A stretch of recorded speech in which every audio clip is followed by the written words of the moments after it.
伫咧中部地区，逼出免用信用卡去做分期诈骗的案件，包含逢甲、东海等11间大学，已经有95名大学生报案咯，而且这人数将有可能会继续增加。检方拘提3名被告，这涉任的负责人呢是城阿金健，也那另外一位涉任的业务员，说是只有限制自己，检方已经提起控告。 最近逼出真侪大学生和无卡分期方式来诈骗。根据教育部统计，到即阵总共有11号95名学生报案受害，无排除受害学生的人数也会继续来增悬。希望社会减少一点责骂，和受骗学生勇敢来报案。早起立委甲台湾学生联合会这团体呼吁政府应该建立消费者保护制度。 分期付款后，商品的这个金额加计利息后，那总价会高于产品原价的1至2万不等。前几期付款的时候，可能就是零利率，那后期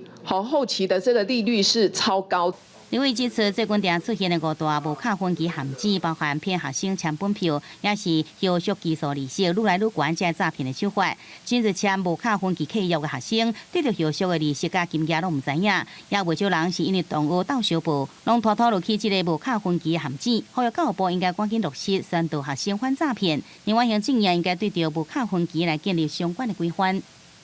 针对诈欺犯罪的他要做滚动式修正的侦防策略，并透过跨部会的合作跟公司力的共同协力，达到减少接触、减少误信。台中地检署讲，防具体的3名犯嫌，经过检方核实了后，4期的店员被办交保，4人负责人加另外一个负责招待学生的4人的业务员拢涉犯加重诈欺罪，不过只有4人的负责人归案禁见。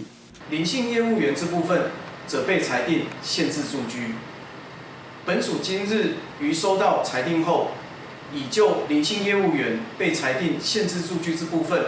提起抗告。另外，台中市刑台讲，相关的犯嫌已经执行收查具体，会继续清查商店营资公司介绍人共犯的结果，来继续追查侦办。记者综合报道。